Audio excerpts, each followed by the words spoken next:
Olá, bom dia pessoal. Hoje a gente vai começar com uma primeira aula sobre essa disciplina que é chamada de síntese e caracterizações de materiais.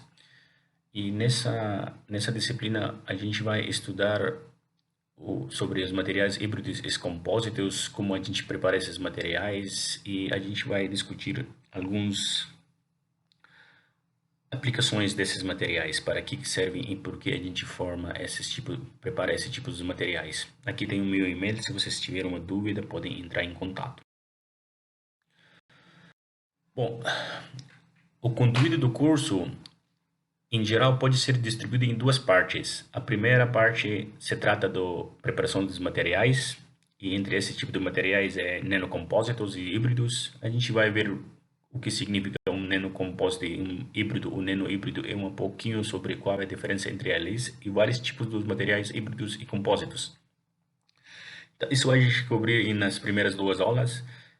Na terceira aula, terceira e quarta aula, a gente vai falar sobre nanopartículas. Como a gente sintetiza nanopartículas, tem várias maneiras, tipo top-down e bottom-up, duas abordagens diferentes das preparações dos materiais nanoparticuladas ou nanoestruturadas. Então, a gente vai estudar esses tipos do metodologia de síntese, também algumas técnicas de caracterização desse tipo de material e algumas aplicações no final do capítulo desse tipo de materiais. Nesse caso, a gente vai focar mais em dois tipos de partículas: partículas metálicas, principalmente dos metais nobres e do óxidos semicondutores. Então, partículas à base de materiais semicondutores. E na outra parte a gente vai falar dos biocerâmicas, dos biomateriais, o seu uso, síntese e caracterização, etc. Já que a segunda parte desse curso é sobre a técnica de caracterização dos materiais, a gente vai falar sobre várias técnicas muito importantes para a caracterização dos materiais. Entre elas, o primeiro mais importante é a difração do raio-x, que a gente pode usar para analisar a fase, a cristalinidade, o tamanho do cristalito e várias características estruturais dos materiais. Depois a gente vai entrar no estudo da espectroscopia eletrônica, tanto de absorção atômica e molecular quanto da emissão atômica. E a ideia é como podemos usar a espectroscopia eletrônica para quantificar e identificar espécies metálicas, espécies elementares numa amostra. Já que no espectroscópio vibracional, que vai ser discutido o espectroscópio do Raman e FTR, né?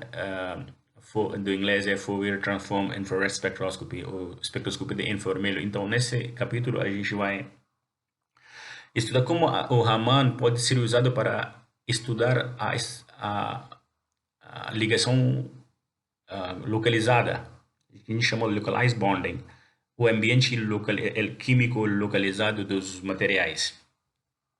Também podemos usar o Raman para ver se o material é cristalino, e qual é a distância de ligações e qual é a fase do material híbrido o compósito, o semicondutor que a gente vai formar.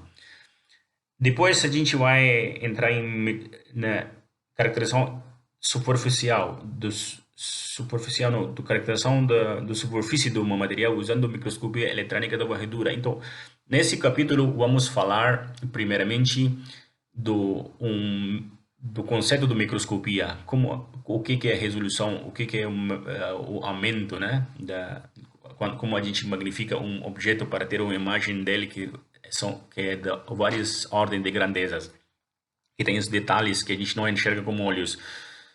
Começando com o microscópio óptico, a gente vai entender os termos básicos do tipo resolução do microscópio, magnificação ou aumento no microscópio, aberração dos lentes, etc. E depois as mesmas principais, esses termos técnicos que a gente vai entender nesse parte do microscopia óptica, vamos aplicar os mesmos conceitos para a microscopia eletrônica, onde a gente substitui elétrons por luz. Então, a gente usa luz para fazer imagens. na microscopia eletrônica. Eu vou mostrar paralelos e diferença entre dois tipos de microscopia e depois eu vou mostrar alguns exemplos práticos para como podemos analisar uma imagem. Quais informações importantes a gente pode tirar, sacar a partir de uma imagem da microscopia eletrônica de varredura, nesse caso. E no final, a caracterização elétrica do material, o professor Diego vai falar sobre essa parte, talvez ele combinou comigo. E nessa parte, a gente vai estudar como podemos pegar um material, principalmente o material à base dos semicondutores, e estudar sua estrutura da banda, a energia do flat band, da banda plana, a energia da banda plana, o nível da banda de condução, o nível da banda da valência, e como podemos enxergar as diferentes possíveis rotas de transferência de carga nos materiais. Isso é muito importante também. Já que eu esqueci de falar que na espectroscopia eletrônica a gente também vai falar do reflectância difusa na região do UVs. Então, a reflectância difusa na região do UVs nos dá informações sobre propriedades ópticas, ou seja, o band gap do material. Usando essas informações junto com a caracterização elétrica do material, a gente pode ter uma noção muito clara de como podemos usar essas duas técnicas junto para estudar a diagrama da energia, né? Tipo, os níveis da banda da valência e o nível da banda da condução, o band gap, o nível do Fermi, etc. e potencial da banda plana. Isso tudo é para entender melhor o comportamento fotoeletroquímico do material e para saberem como que seria a transferência da carga num material. Se o material é bom para transferir carga ou é ruim.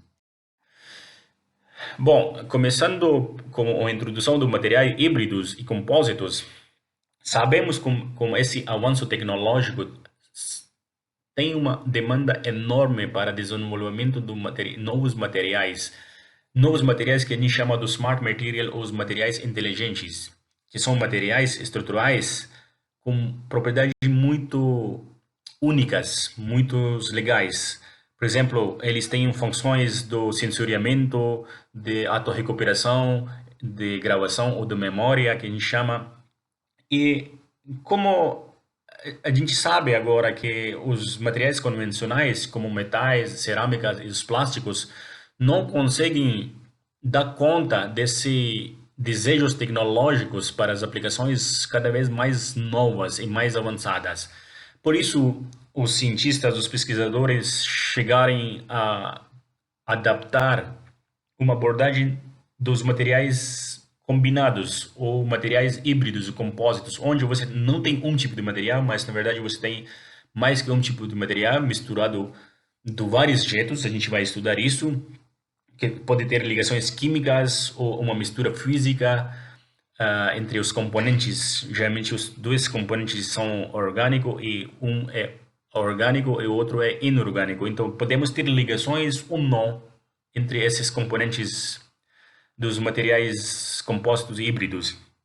Esse tipo de materiais tem propriedades muito melhores do que os componentes individuais, os componentes originais que a gente mistura. Por exemplo, eles têm propriedades mecânicas, elétricas e ópticas superiores na maioria dos casos. E também a gente vai entender a diferença entre materiais híbridos e materiais compósitos nos slides mais para frente. Mas, em geral, o que a gente tem num compósito são dois componentes. O primeiro é material estrutural ou funcional. Tipo, a gente tem uns partículas, os vísceros, fibras, os lamelais ou alguns grauzinhos que a gente mistura numa outra substância que a gente chama de matriz, ou matrix em inglês.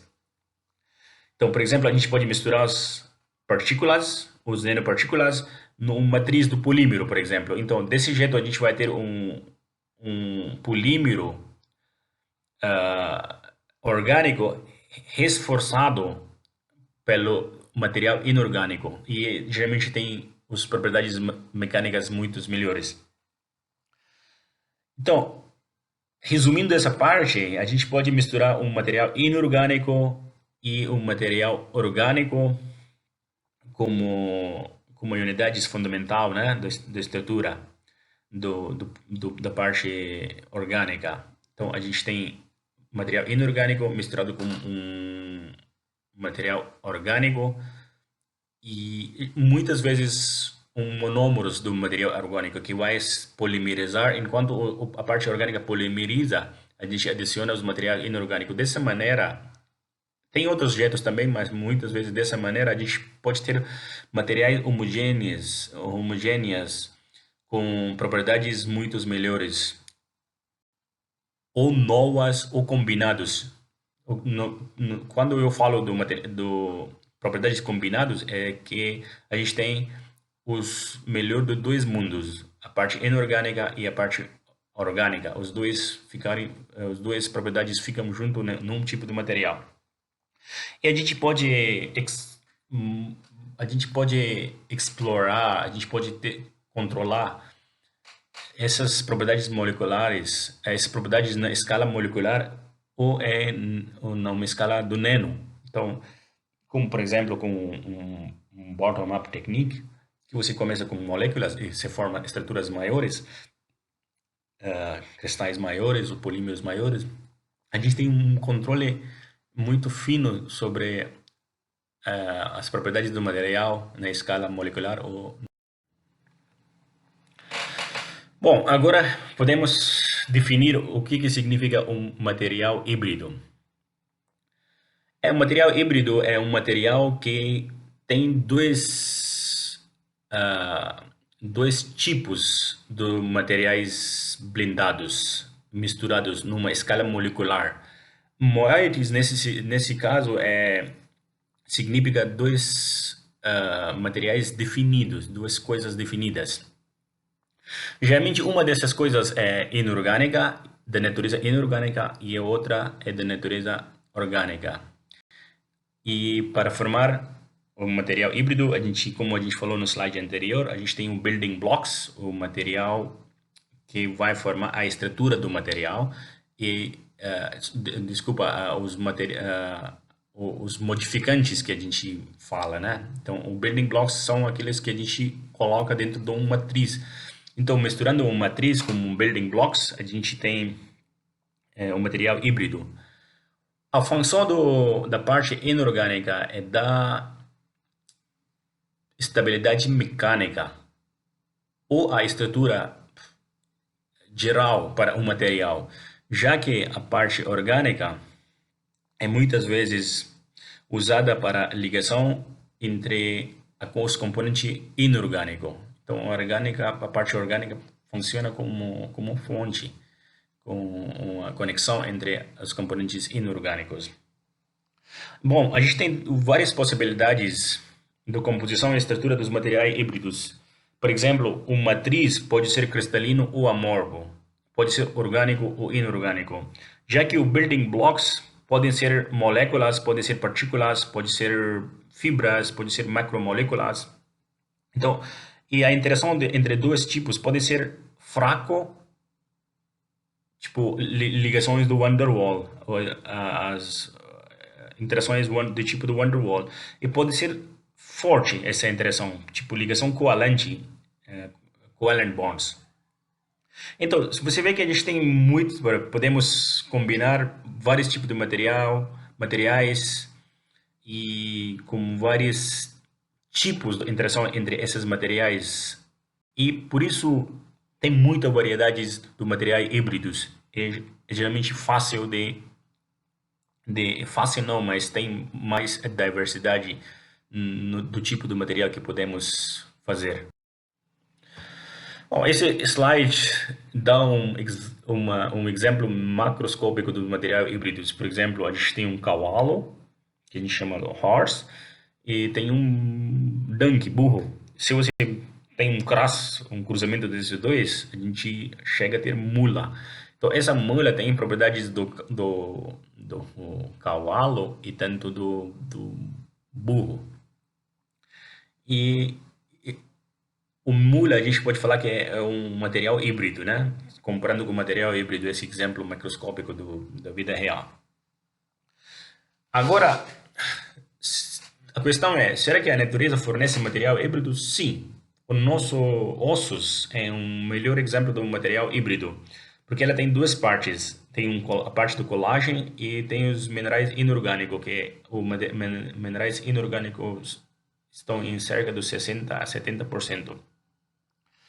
A parte da colágeno, que a gente vai falar a parte inorgânica do material.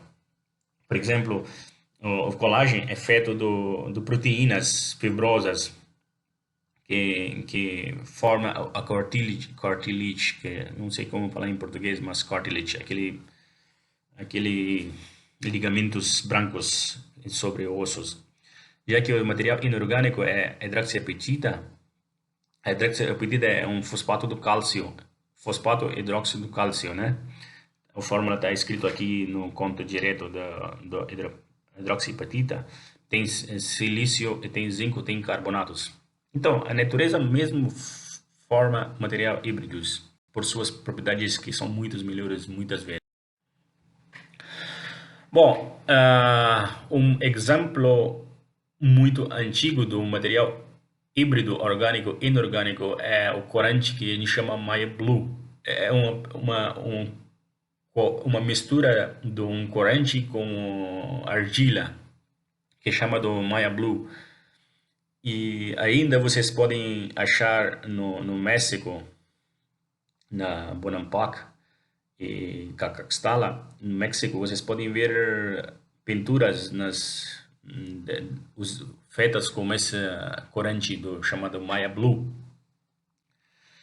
O interessante é que ela foi usada no século 8 a século 15, né? Então é muito antiga, mas ela é muito resistente o efeito do ácido, o efeito do material alcalino, as bases, umidade, etc., ao longo dos séculos passados.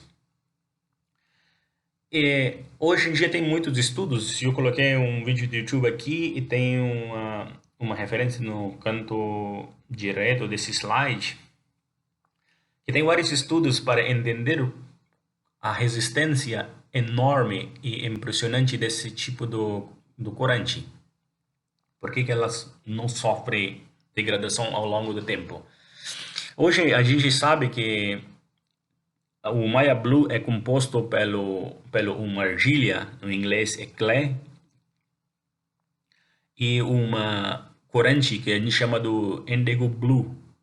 E esses dois materiais antigamente foram misturados a 100 graus para formar esse material híbrido que a gente conhece agora como Maya Blue, que tem essa impressionante resistência a ácidos bases e umidade, etc.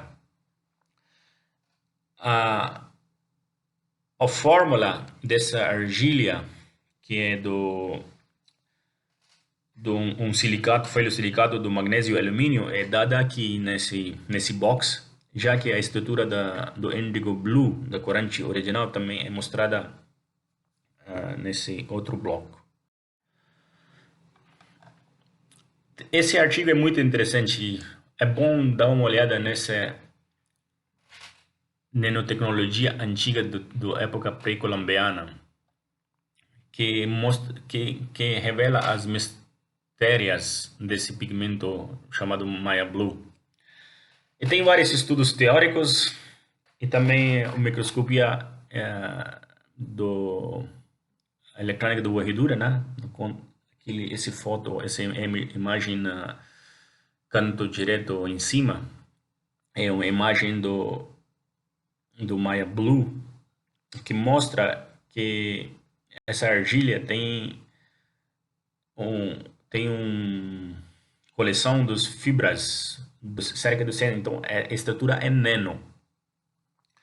O que acontece é que esse corante índigo ela preenche os buraquinhos, as cavidades que estão presentes na superfície dessa argila e formando um material orgânico híbrido, orgânico inorgânico com ligações de hidrogênios. Nesse canto esquerdo, a gente tem umas cálculos teóricos que mostram como as moléculas do corante se encaixa nas cavidades presentes na argila. Eu coloquei aqui que o amarelo, nesse caso, é o corante que está distribuído na argila, onde a argila tem átomos do hidrogênio, carbono, nitrogênio, oxigênio, silício, magnésio, com cores diferentes, como mostrados na legenda dessa figura. Então, vale a pena ler esse artigo, só para matar a curiosidade, né? Então, isso também mostra que a preparação do material híbrido é evidente na natureza, no exemplo do osso que a gente falou, e também não é nada novo. Agora a gente tem condições de entender melhor, mas antigamente como a gente falou no slide anterior, os ciclos muito distantes, pessoas faziam materiais híbridos. O maior exemplo seria esse corante.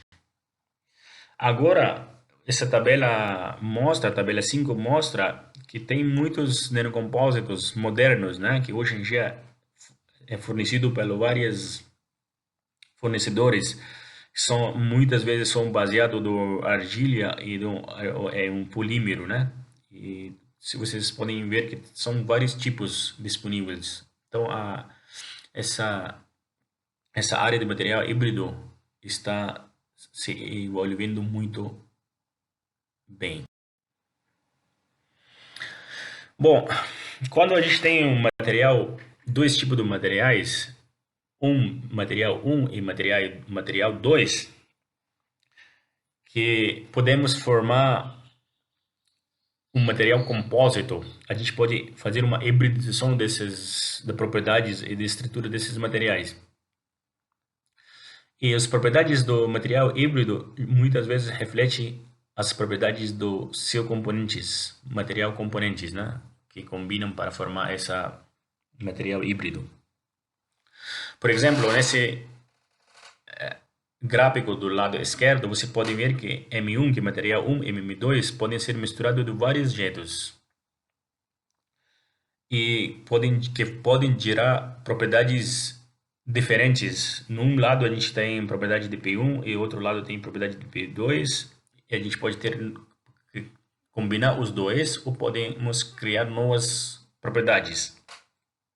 Então tem vários jeitos de combinação desses dois tipos de materiais.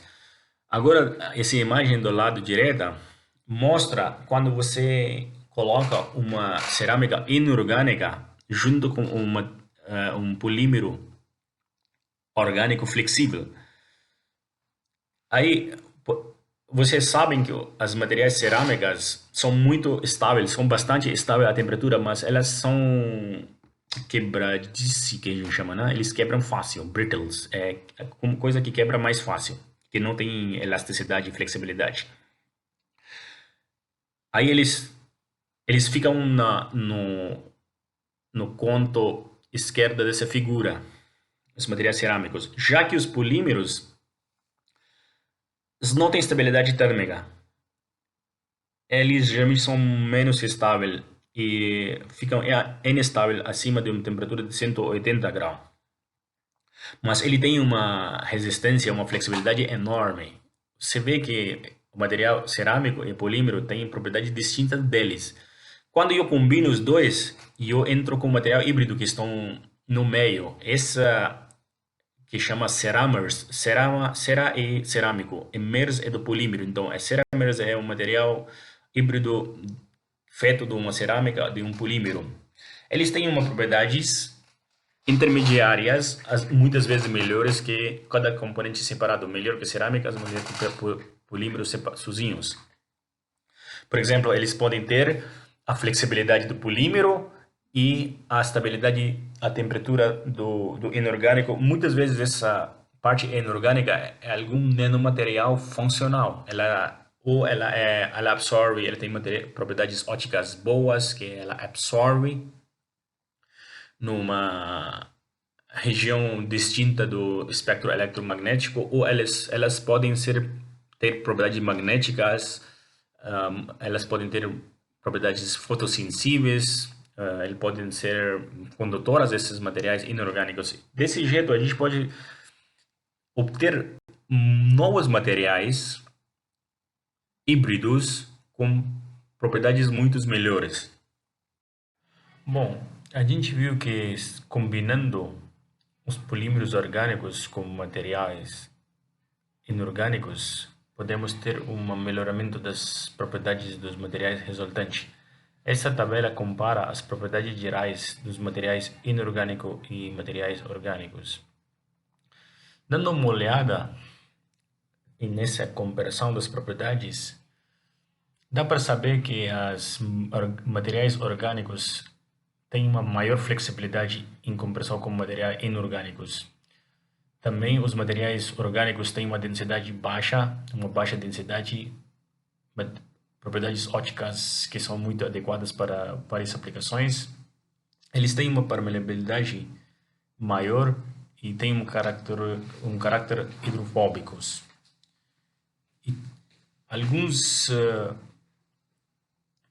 materiais orgânicos também têm uma bioatividade, já que, por outro lado, os materiais inorgânicos são mais densos, eles têm uma estabilidade térmica maior, muito mais que os materiais orgânicos, e eles são frágeis, eles são duros e frágeis, então não tem aquela flexibilidade dos materiais inorgânicos.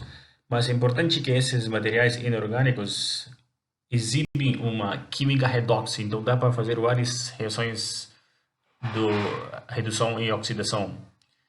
E também mostra umas propriedades elétricas úteis.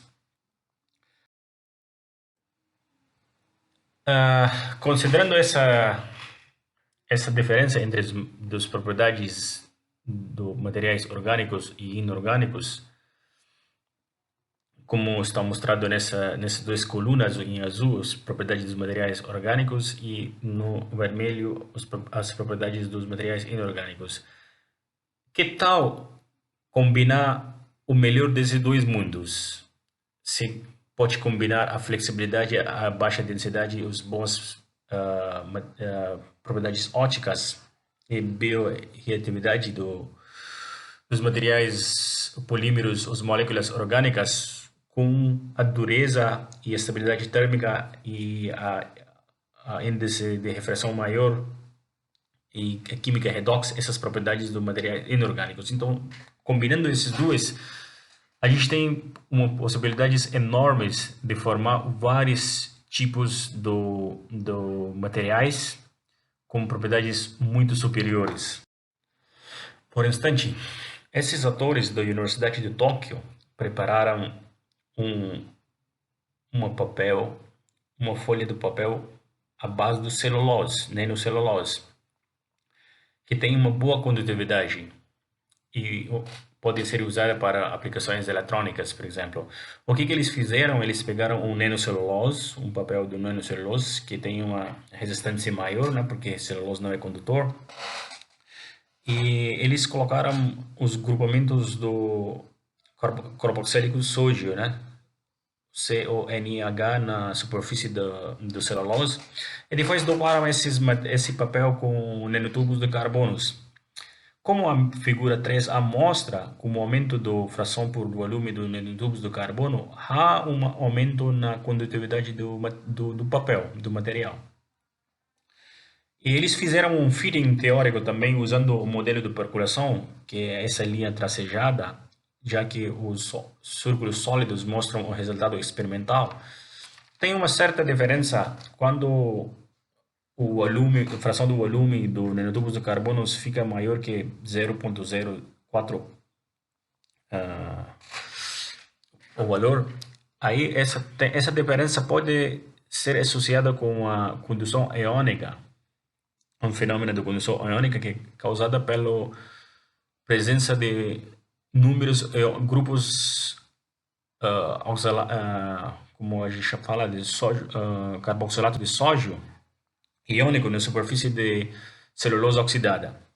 Essa figura B mostra uma comparação dos materiais que eles prepararam com outros materiais à base do celulose bacteriana, polistireno, etc., dopado com nanotubos de carbonos. As figuras, as imagens, né, digitais ao lado direito mostra que o A mostra que o celulose tem uma boa transparência, então é um polímero transparente, um papel transparente. Essas outras imagens mostram que quando vocês podem usar uma dispersão de nanotubos de carbonos e desse nanocelulose oxidado para imprimir umas para imprimir no papel, em outros substratos. E se vocês pegam esse papel do celulose e conectam num circuito, ela passa corrente, como é mostrado aqui, o LED ilumina após ter o contato.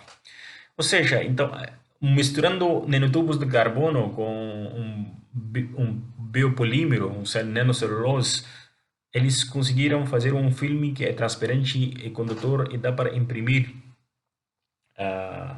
usando essa mistura do nanotubos de carbono e nanocelulose como tinta. Podem ter aplicações nos circuitos eletrônicos. Falando da história ou do desenvolvimento dos materiais híbridos, a gente não tem uma época definida quando começou a preparação e o uso do material híbridos. Mas como a gente viu o caso do corante, né, Maya Blue, daquela tinta, a prática de misturar corantes ou outras componentes orgânicas com pigmentos inorgânicos ou com argilas é uma prática antiga. De novo, lembrando o caso do Maya Blue que a gente acabou de discutir. Tanto o material híbridos quanto a nanotecnologia não são invenções novas, eles existiam faz tempo. Só que a única problema é que a gente não tinha técnicas de carregação físico-químicas até o fim do século XX e para frente, né? Depois de desenvolvimento dos várias técnicas de caracterização e equipamentos analíticos, que a gente começou a ter novos entendimentos, que a gente chama de novel insight, um olhar mais profundo nas propriedades dos materiais e como podemos usar estratégias do bottom-up, de baixo para cima. Tipo, a gente vai discutir isso depois. A gente começa com precursores moleculares e podemos formar nanopartículas, os micropartículas com tamanhos maiores. Essa é uma técnica chamada do bottom-up strategy, essa estratégia. Então, a chegada de novos equipamentos analíticos ajudou a gente, permitiu a gente usar a técnica do baixo para cima, o bottom-up, usando os precursores moleculares para formar materiais híbridos novos, com propriedades diferentes e muitas vezes propriedades que são melhores do que cada componente separado. No começo, os materiais híbridos geralmente se constituíam de dois componentes, uma parte inorgânica, filler, ou que a gente carregadores, né, inorgânicos, e um polímero orgânico. Só que com o começo do processo Sol-Gel, à medida que o processo Sol-Gel usando o alcóxido do silício como precursor da sílica, quando começou esse uso de precursores da sílica no processo Sol-Gel, o cenário mudou completamente, porque entrou a época da polimerização inorgânica e agora podemos fazer polímeros inorgânicos e cerâmicas inorgânicas a temperatura ambiente, que é uma desvantagem do processo Sol-Gel. Quando vamos falar da preparação dos materiais híbridos, a gente vai estudar outras técnicas, mas o foco seria no processo Sol-Gel, porque é o mais utilizado e que tem que é mais vantajoso, porque podemos fazer cerâmicas inorgânicas e controle da estrutura e morfologia dos materiais, do tamanho dos materiais, usando procedimentos mais soft, que a gente chama. Não precisa de temperaturas grandes, a gente pode trabalhar na temperatura ambiente. O processo Sol-Gel, a base do óxido de silício, alcoóxido de silício, fez um papel muito importante no desenvolvimento dos materiais orgânicos e inorgânico híbridos. Uma das propriedades desse tipo de material é a ligação do silício com carbono, que dá uma estabilidade muito grande para os materiais híbridos. E uma das propriedades do processo Sol-Gel é que podemos preparar um material híbrido com vários componentes, usando as reações a baixa temperatura, que não precisa uma temperatura bruta e só mudando a razão dos precursores, como a gente trabalha com precursores moleculares, é mais fácil de mexer a composição. E esse leva a um interesse industrial. Então, o processo Sol-Gel tem uma... A gente vai discutir depois que tem é muito promissor para indústrias, aplicações industriais. Esse slide mostra algumas aplicações do material híbridos no microeletrônicas, nos sensores ópticos, revestimento inteligentes, revestimento anticorrosivos em biocerâmicas, né, biomateriais e materiais fotocrômicos. Quando vamos falar da preparação dos materiais, a gente vai ter uma discussão boa sobre materiais fotocrômicos, que eu vou incluir nessas aulas. Também vamos falar um pouquinho de como o Sol-Gel pode ajudar a formar revestimentos ao redor de vários substratos. Esse slide mostra algumas aplicações comerciais já dos materiais orgânico e inorgânico híbridos. Duas áreas aqui, como materiais elétricos e sensores óptico-químicos. Por exemplo, o metal siloxanes, o polímero do metal siloxanes, podem ser usados como uma camada passivante para os circuitos. Já que o armocers, que são organo-modified ceramics, que são materiais que têm uma parte orgânica, uma parte inorgânica e um material de polisiloxanos. Tem aplicações em microeletrônicos. Eu coloquei uma referência aqui onde vocês podem ver o maior detalhes sobre esse assunto.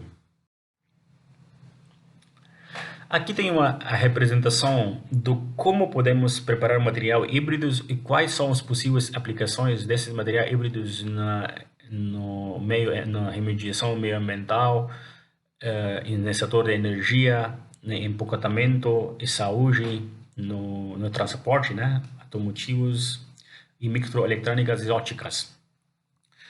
A gente pode começar usando um bottom-up approach, que é a estratégia de baixo para cima, começando com precursores moleculares, com nanoobjetos, junto com o processo Sol-Gel, ou estratégia que são baseadas no uso de um template para formar os materiais, que podem ser partículas. Após processamento, podemos ter partículas, fibras, filmes, né? Por exemplo, para formar filmes, precisamos umas técnicas de formar filmes, tipo depth coating ou spin coating, que são muito comuns para formar filmes. Agora, a combinação do baixo para cima, desse estratégia de baixo para cima e de cima para baixo, tem as duas estratégias, né? Às vezes é combinado os dois para formar materiais multifuncionais. Essa é uma árvore de aplicações desse tipo de materiais. Vocês podem ver que quase todas as áreas, eles tocam quase todas as áreas do meio ambiente, da energia, do empacotamento de saúde, etc.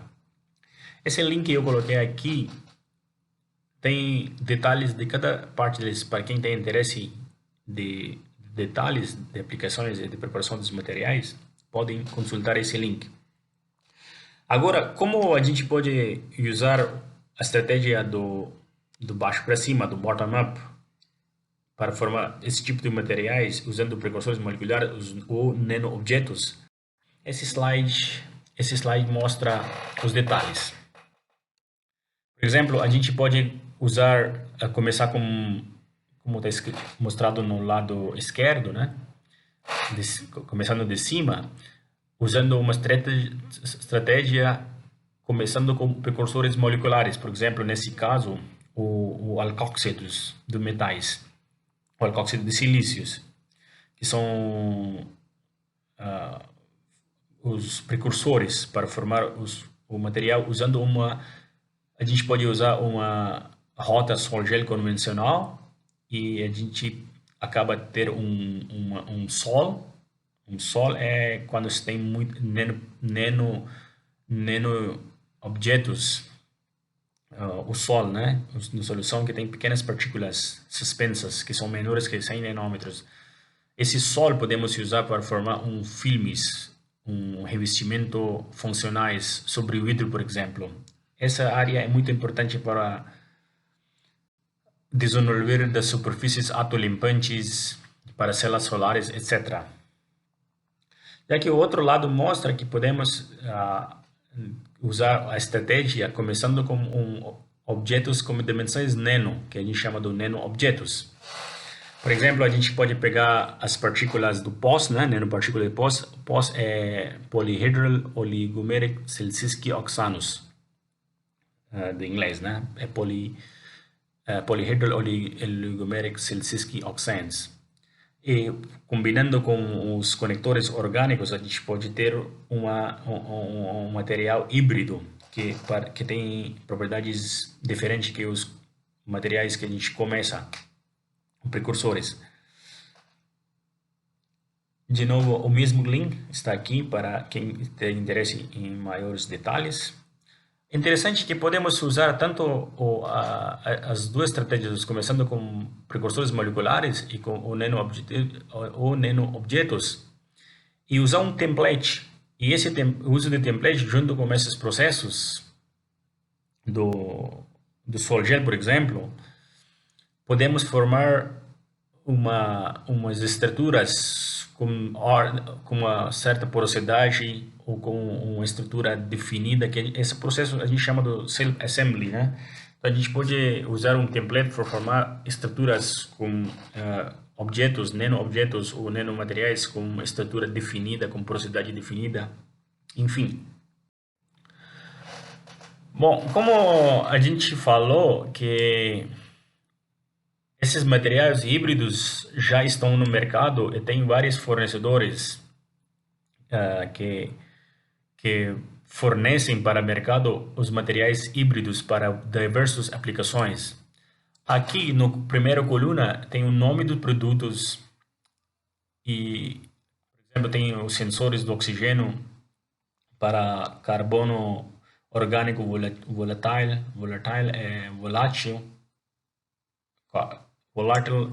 organic carbon, carbono orgânico volátil. Também tem umas resinas fotocrômicas.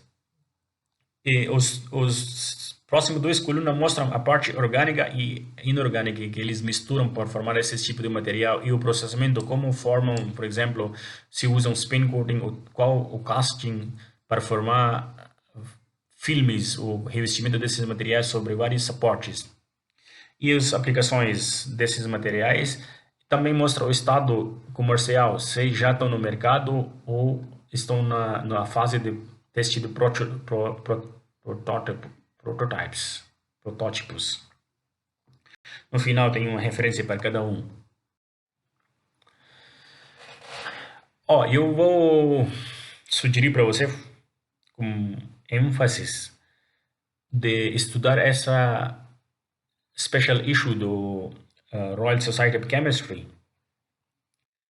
Esse é um team issue que tem uma coleção muito bacana sobre o material híbridos de vários tipos. Alguns deles são materiais híbridos fotocrômicos, material híbridos magnéticos, os aerogéis híbridos e materiais fotônicos e biocerâmicas à base da sílica, e também tem uma review que foca nas aplicações desses materiais híbridos. Então, estudando esse review essas várias reviews dessa coleção, e eu acredito que vocês vão ter uma visão muito clara do estado do material híbridos, onde são as fronteiras dos materiais híbridos, quais aplicações possíveis eles já têm e podem ter, ou podem ter.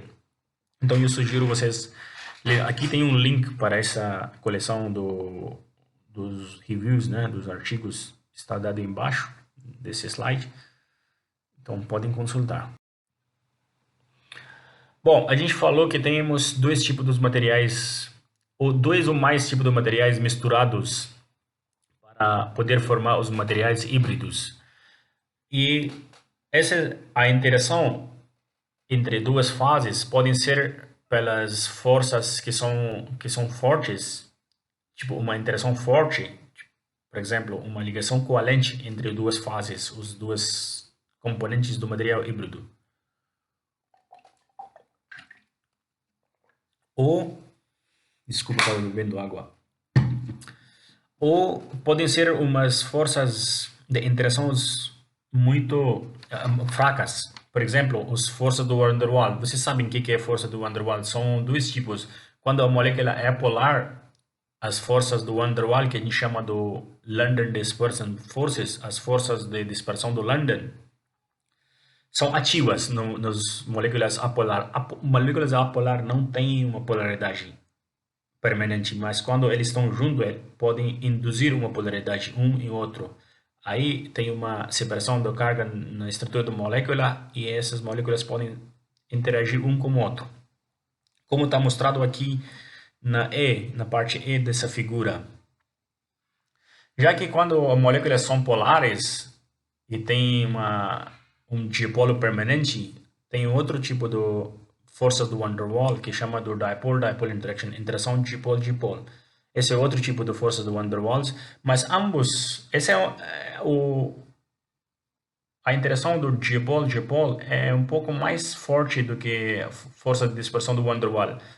Mesmo assim, esses dois tipos de forças do Van der Waals são fracas.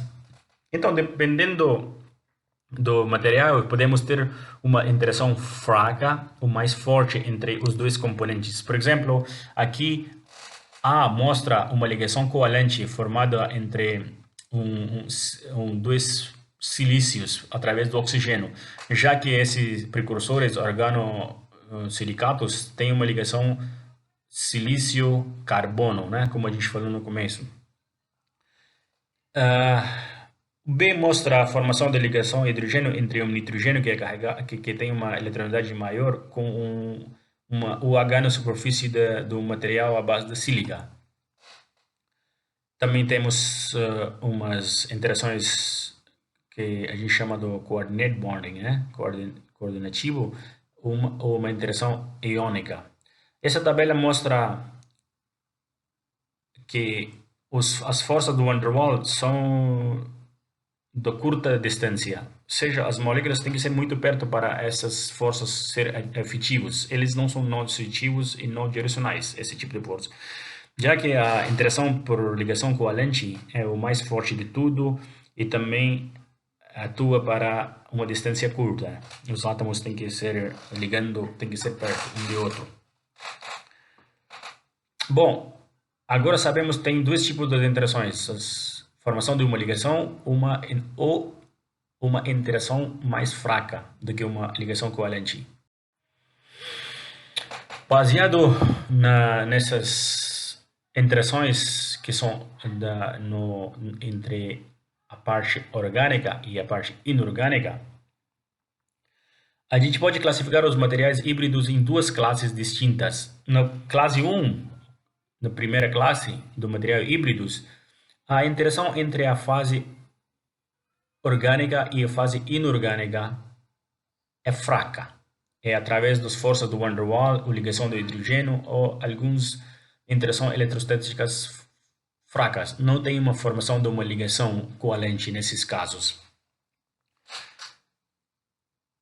a imagem ao lado direito mostra a situação. Já que classe 2 são materiais híbridos que são caracterizados pela formação de uma ligação química. Uma ligação covalente é formada entre os dois componentes desse material híbridos. Bom, às vezes tem materiais que têm características de ambos classe 1 e classe 2. Então é possível ter um material que tem características de classe 1 e classe 2.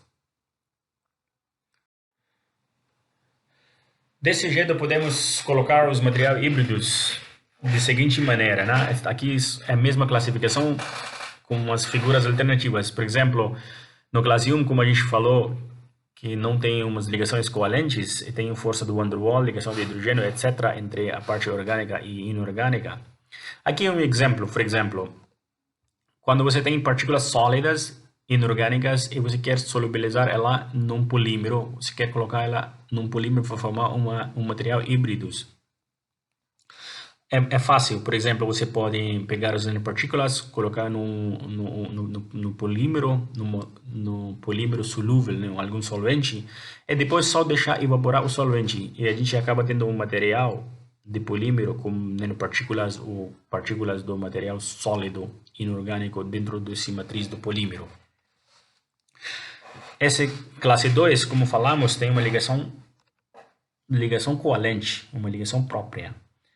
E geralmente são formadas pelo processo in situ, muitas vezes usando sol-gel. Por exemplo, aqui o monômero estão presentes num solvente. Os monômeros aqui são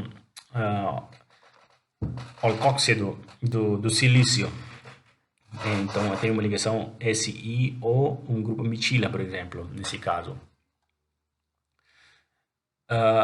Colocando ela numa solvente, esses monômeros são solúveis em solvente, e colocando um catalisador junto, podemos polimerizar esses monômeros.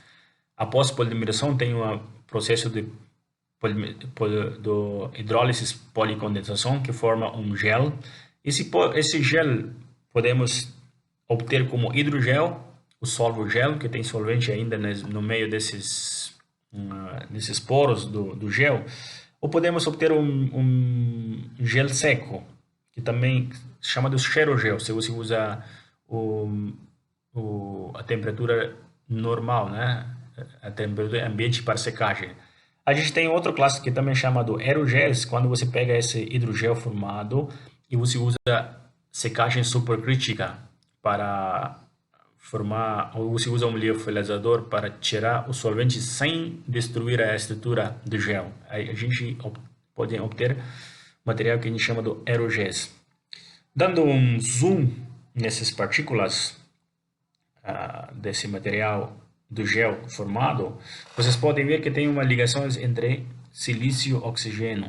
Dois silícios são ligados por um oxigênio, ou seja, a gente tem uma formação de uma ligação entre os precursores. Esse tipo de material é chamado de classe 2.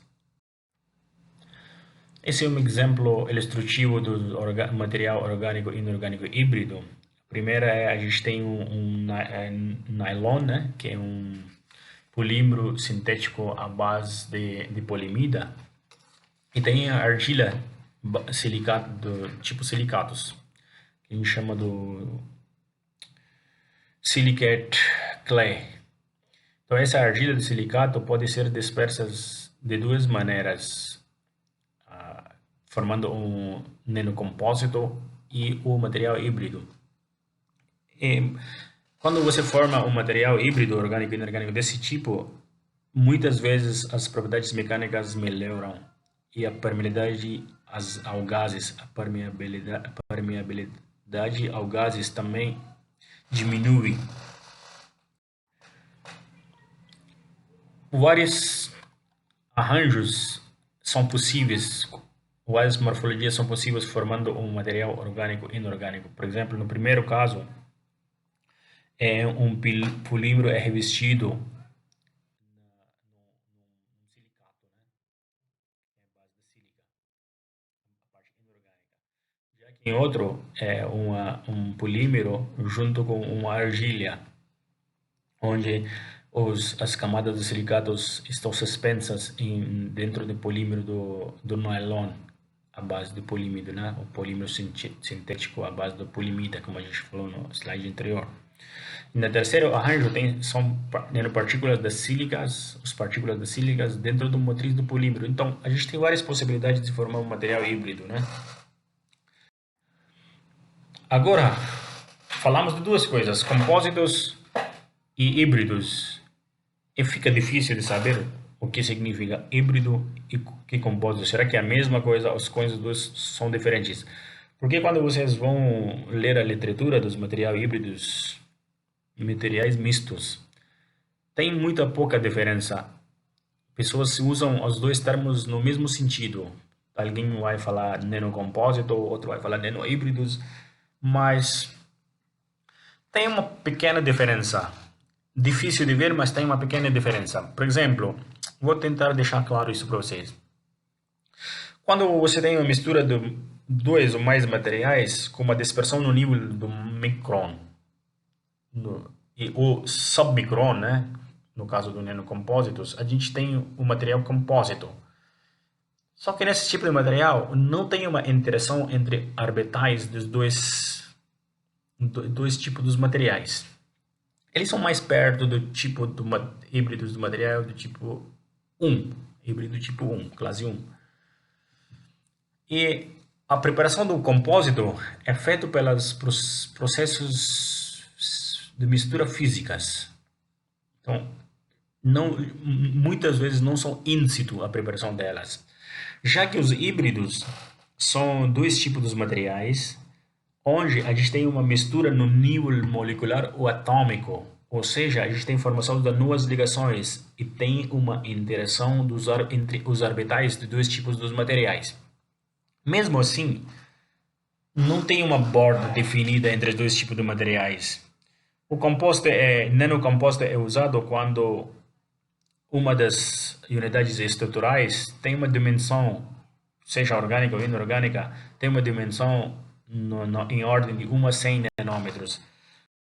Vamos lá para entender melhor como que seria um material híbrido e um compósito, qual é a diferença desses dois.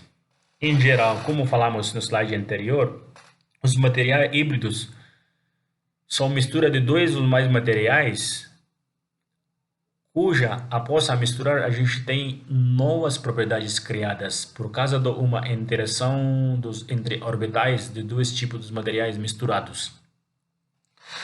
E muitas vezes essa formação desse tipo de materiais híbridos, é feito in situ, durante a formação, por exemplo, pelo processo Sol-Gel, no matriz do polímero.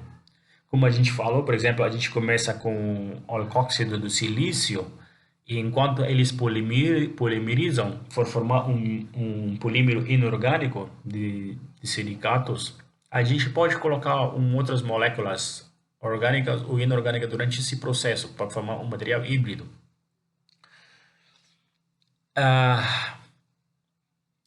Esses materiais híbridos têm uma combinação no nível nanométrico ou nanomolecular. Ou seja, tem uma interação entre os orbitais atômicos de dois tipos de materiais durante a formação. Em outras palavras, tem formação de um novo tipo de ligações e que muitas vezes leva a aparecimento de novas propriedades que não existem nos materiais iniciais, né? Componentes, materiais precursores ou materiais do começo. Já que os compósitos são materiais de fase múltipla, fases diversas, onde uma fase que a gente chama do filler é disperso em outra fase que a gente chama de matriz. Então a gente tem uma matriz e a gente coloca uma outra coisa. A filler é carregador, então a gente carrega o matriz com alguma coisa. E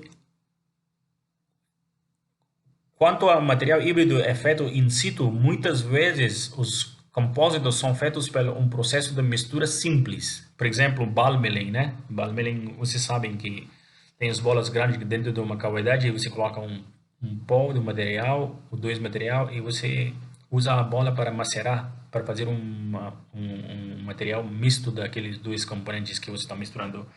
Também pode usar o shear mixing, o melt impregnation, o melt mixing methods. Eu não sei muito direto os nomes desses em português, mas melt mixing é quando você derrete dois materiais, né, para eles poderem misturar um com o outro no nível no micron level. E muitas vezes as propriedades dos componentes A e B. Imagine que vocês estão misturando o componente A com o componente B, os dois propriedades estão presentes. Então, muitas vezes é adição das propriedades, não necessariamente direção de novas propriedades. Quando vocês vão ler a literatura sobre materiais híbridos, vocês podem ver que tem várias definições dos materiais híbridos e a gente vai considerar algumas delas. Por exemplo, o Yamamoto, no seu artigo, fala dos materiais híbridos como mistura de dois ou mais materiais para a criação das novas propriedades a partir de uma interação dos orbitais de cada componente. E, por exemplo, a formação de ligação covalente entre um polímero e um grupo silanol num híbrido orgânico inorgânico. Já que a Makishima fala dos materiais híbridos como mistura de dois ou mais materiais que têm formação de nova ligação. Então vocês estão vendo que as definições todas estão concordando. A gente agora tem uma ideia melhor. O material híbrido são mistura de dois materiais que têm formação de nova ligação por causa de uma interação entre os orbitais atômicos de cada orbitais molecular ou atômicos, né? Entre os componentes e que leva à formação do material com novas propriedades, melhor propriedades. Então, o melhoramento da propriedade parece essencial para o material híbrido. E também ele tem a classificação desses materiais híbridos, né? Isso a gente discutiu no slide anterior, então não vamos falar de novo dessa classificação, subclassificação dos materiais híbridos. Mas a ideia é misturar dois materiais ou para melhorar as propriedades já existentes, que é o caso do compósito, ou para criar novas propriedades, que é o caso do material híbridos. Coloquei esses dois links, esse artigo que discute esse assunto em detalhes. Então, eu sugiro que vocês deram uma olhada nesse artigo.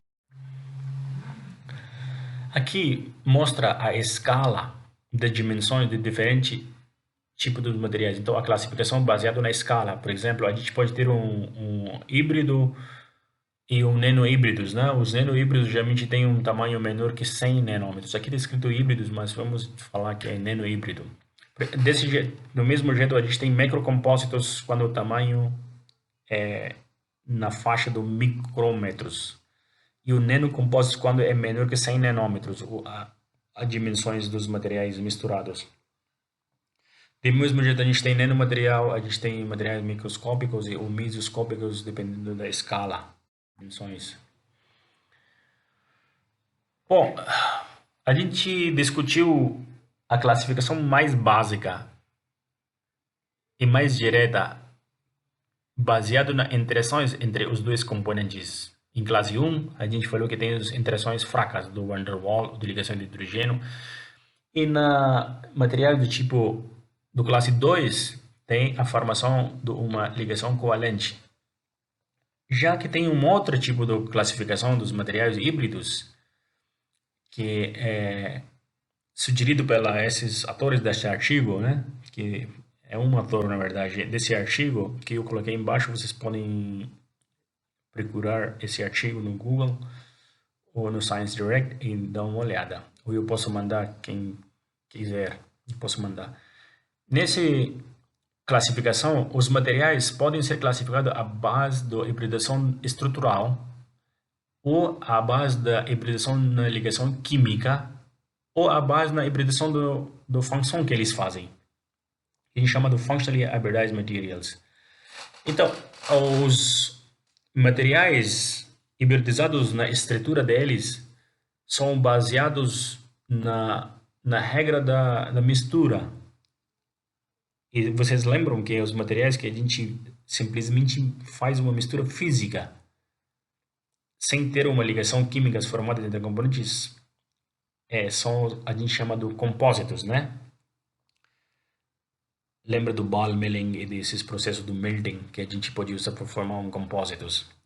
Já que os materiais híbridos têm uma formação da ligação química entre os componentes, ou seja, a gente pode usar química quântica, simulações da química quântica, para saberem como podemos fazer esse tipo de materiais, com as propriedades que a gente quer chegar.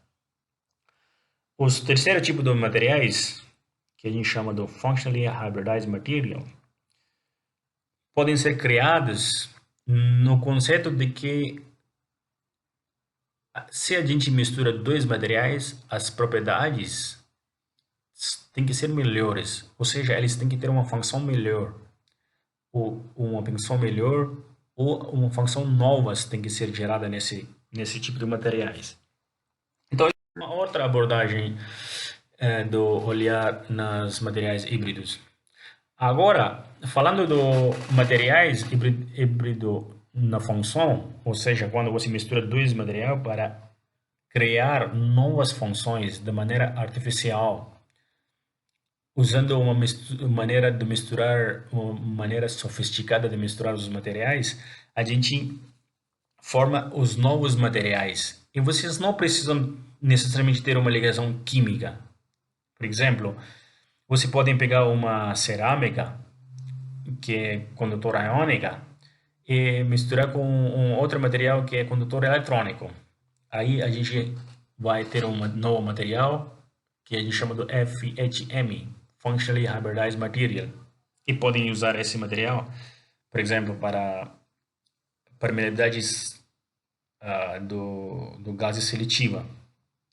Vocês podem ver que não podem ou não podem ter uma formação de ligação. Então, mas para a definição, por definição, vocês não precisam ter uma ligação, necessariamente uma ligação química entre os componentes. A ideia é simples. Você pega um material com função 1 e material com função 2 e tem que gerar um novo material com novas funções melhores e superiores que de componente 1 e 2.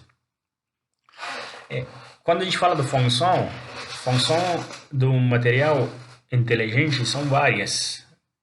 Pode ser o sensoriamento, pode ser as propriedades inteligentes, por exemplo, self-healing, né? Self-healing é quando o material se recupera sozinho. Alguns materiais podem usar para a gravação dos dados, eles têm uma memória, então eles guardam as informações.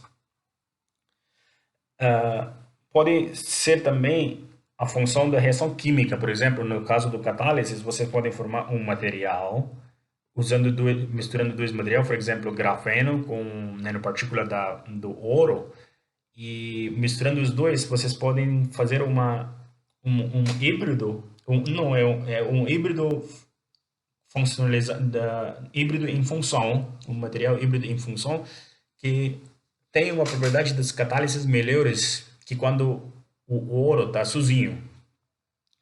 Também pode ter uma função ambiental, né? Por exemplo, não tem um impacto negativo sobre o meio ambiente, ou podem ser materiais que dá para reciclar várias vezes. Aí vocês não colocam muito peso nos recursos que o meio ambiente fornece. E algumas funções são bio-orientadas, por exemplo, um material que tem pouca toxicidade ou que tem bioatividade, etc. Para a formação dos materiais Functional Hybrid Materials, FHM, materiais híbridos em função, tem vários tipos de funções. Por exemplo, a gente pode usar o conceito do averaging, onde você usa uma mistura, você mistura o material 1 e material 2 e você tem uma nova propriedade que é a média dos dois. Pode ter uma ação de suplemento ou de fortalecimento, onde quando você coloca M2, material 2 em material 1, ele ajuda a melhorar a propriedade de M1, do material 1. Então, você tem material 1 e material 2. Quando você coloca o material 2, as propriedades, a função do material 1 fica melhor. Esse a gente chama de supplement, strengthening ou fortalecimento. Também podemos ter a ação da adição para ter umas melhores propriedades. Por exemplo, você tem uma mistura do material 1 e material 2. E o material que você forma tem os dois propriedades junto. Então, essa é uma regra de adição. Ou tem uma regra de criação, onde você mistura material 1 e material 2 e você cria novas funções. E lembram que as propriedades dos materiais indicam as aplicações do mesmo. Por exemplo, a aplicação do material depende das suas propriedades. Quando a gente fala do compósito convencional, eles são feitos à base da regra do averaging, né? De fazer a média ou do fortalecimento A, B. A parte A e B são usados no materiais do compósito convencionais. Os materiais inteligentes também são baseados na regra 3 de adição. Já que a criação, vocês estão vendo que vocês estão misturando dois materiais que criam novas funções. Então, aqui são os materiais híbridos que vocês falam desse jeito. E o mecanismo, a gente falou da ação para criar novas funções, mas também podemos pensar sobre o mecanismo de criações de novas funções. Por exemplo, pode ter uma função do interface, né? Por exemplo, quando você tem dois materiais semicondutores, vocês podem formar uma heterojunção. Formando uma heterojunção, os níveis de Fermi dos materiais vão ser equilibrados e vocês têm um novo arranjo dos níveis das bandas desses materiais. Tem outro efeito que é chamado quantum effect, que quando você chega num tamanho menor que 10 nanômetros, os excitons ficam mais localizados, as partículas muito pequenas, os materiais muito pequenos, levam um comportamento mais quantizado, igual as moléculas. Eles não têm o efeito do bulk. Quando a gente vai falar do nanopartículas, a gente vai falar desse quantum effect em mais detalhes. Também tem o efeito do morfológico, por exemplo, dependendo da morfologia, podemos ter espalhamento maior, uma reflexão maior do material. Então, essa é uma outra ação, é um outro mecanismo para criar novas funções. Um exemplo do material híbrido em função é fotocatalisadores misturado com material absorventes, os materiais que absorvem, que têm capacidade de absorção dos moléculas. Por exemplo, pessoas usam sílica junto com TO2, onde a sílica é a parte que absorve as moléculas e TO2 é a parte ativa que degrada as moléculas. Do mesmo jeito, pessoas usam grafeno junto com TO2, né? Onde o TO2 é fotoativo, então ele gira elétrons buracos. Grafeno ajuda para transportar as cargas da superfície de TO2 para outras moléculas ao redor. Por exemplo, nesses casos, nessas imagens mostram no canto direito lá em cima, mostra a primeira A é sílica, o B, C, D são sílica recoberta com uma camada de TO2. Lembrem que TO2 é a parte ativa desse compósito. Então, quando você compara a absorção de um corante, por exemplo, nesse gráfico à direita embaixo, antes da absorção, vocês têm uma absorção ao redor de 0,65 mais ou menos, mas após 5 minutos o material absorve muito. Quando você faz isso só para TO2, não tem tanta absorção.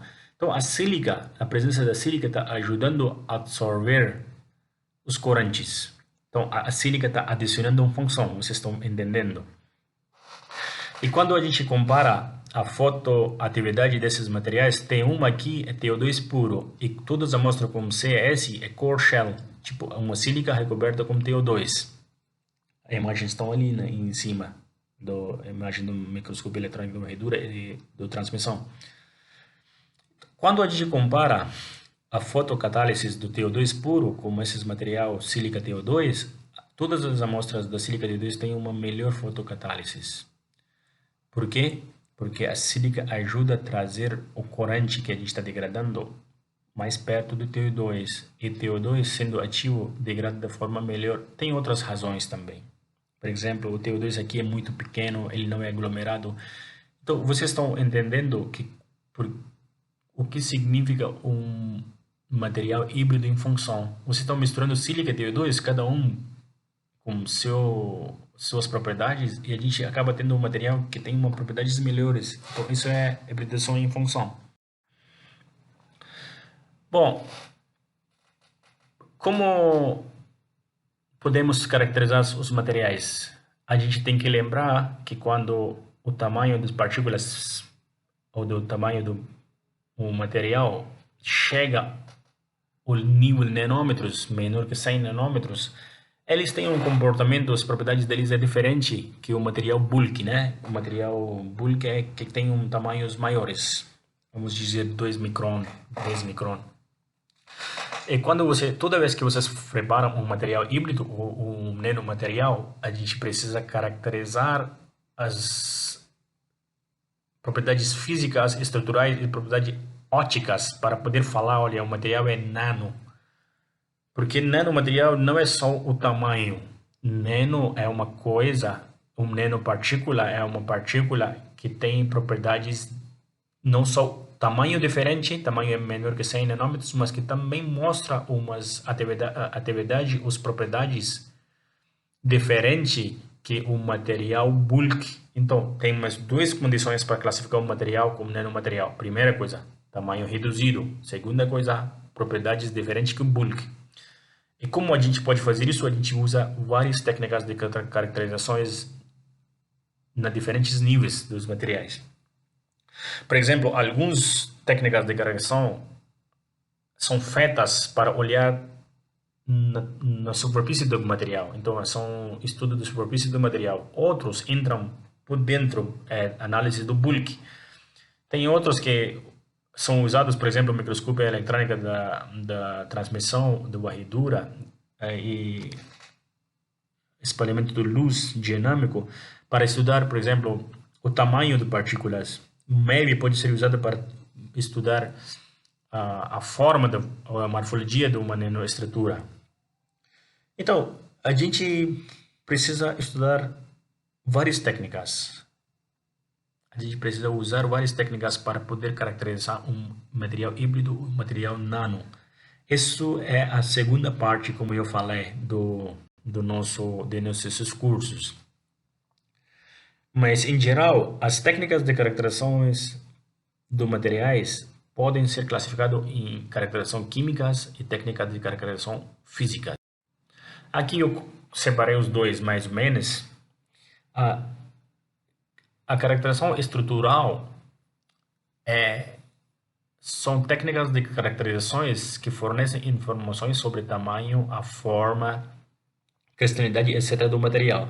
Por exemplo, difração do raio-x podemos usar para estudar a cristalidade do material, se o material é cristalino ou amorfo, o tamanho de cristalito do material e a fase cristalina, será que a gente tem uma única fase, se a gente tem duas fases, se a gente tem três fases do materiais, né? E pela fase U significa a estrutura cristalina dos materiais. Por exemplo, vários materiais têm a mesma fórmula, mas existem em várias estruturas, que são chamadas de fase cristalinas. Então, a gente pode saber de fase cristalinas e também podemos usar a técnica de difração de raio-x para saber o quanto do fase A tem, o quanto do fase B tem, etc. Tem outras técnicas, por exemplo, SACS, que também podemos usar para medir o tamanho de partículas. Tem microscopia eletrônicas, né, que inclui Scanning Electron Microscopy e Transmission Electron Microscopy. Tem o MET e MEV, que em português é microscopia eletrônica de varredura e microscopia eletrônica de transmissão. A microscopia eletrônica de varredura fornece detalhes sobre a superfície do material. Então, é uma técnica de caracterização mais sobre a superfície do material. Já que a transmissão, o feixe do elétron entra dentro da partícula e traz informações tanto sobre a superfície quanto sobre o bulk, mas mais sobre o bulk. Dynamic Light Scattering, espalhamento dinâmico de luz, é uma técnica que usa um laser para um espalhamento de um laser pelas partículas de vários tamanhos para medir qual é o tamanho de partículas. E microscopia de força atômica também é uma técnica de caracterização de superfície. E a gente não vai estudar isso. Essa técnica é usada para estudo do tamanho de partículas, da forma, da rugosidade de uma superfície, da forma, da morfologia de uma superfície, etc.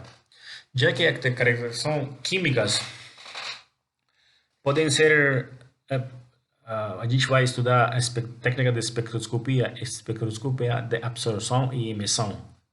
Quando sua amostra absorve ou emite, quando a luz interage com sua amostra, ela pode absorver a luz ou emitir a luz. Usando a quantidade absorvida ou a quantidade emitida da luz, podemos fazer uma análise qualitativa e quantitativa dos materiais. Especificamente, a gente vai falar da reflectância difusa na região do Weaves para medir a energia do gap dos semicondutores, né? A gente vai falar de outras técnicas do molecular, né?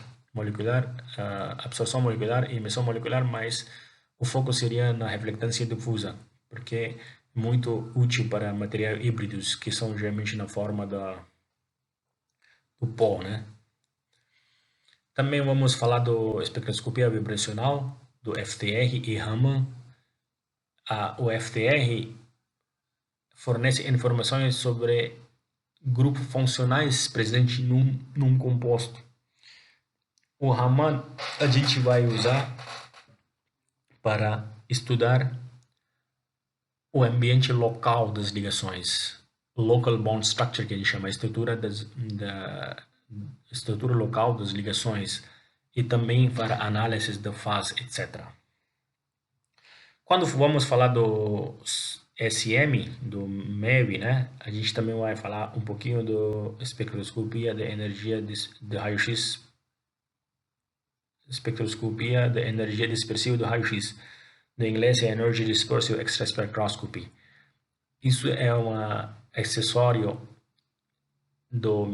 hoje em dia comum, como o microscópio eletrônico de varredura, que podemos usar para ter uma noção da composição química do material.